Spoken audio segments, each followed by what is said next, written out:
On Dzhokhar Tsarnaev, as we told you yesterday, his death sentence has been vacated.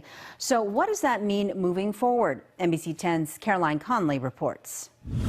5 years after he was sentenced to death, Dzhokhar Tsarnaev's case was given new life after a federal appeals court ordered he receive a new trial to determine the penalty for his crimes. Their ruling faulting the judge who presided over his trial, George O'Toole, for failing to ensure the jury was impartial. I think it's very unfair to criticize him. Former federal prosecutor Brian Kelly believes the decision was driven not by the judge's failures, but by the court's disagreement with the death penalty as punishment. The reality is they made up these extra stringent standards because it's a death case. If this was a gun prosecution of some kid out of Brockton, they wouldn't have given it a second thought and they would have affirmed the sentence. But attorneys for Tsarnaev have long argued he could not get a fair trial in the city of Boston, where the now 27-year-old and his brother committed their attack.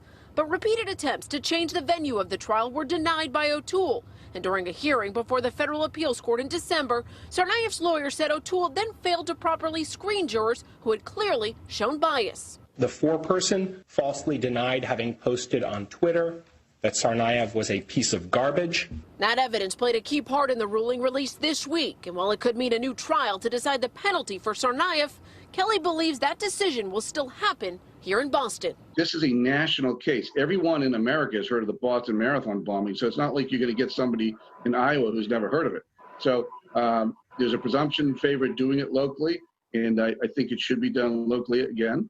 And that could very well happen. The U.S. Attorney's Office could pursue a new trial, appeal this decision, or they could simply let the ruling stand, meaning Dzhokhar Tsarnaev would spend the rest of his life in prison, but he would escape the death penalty. In Boston, I'm Caroline Conley, NBC 10 Boston.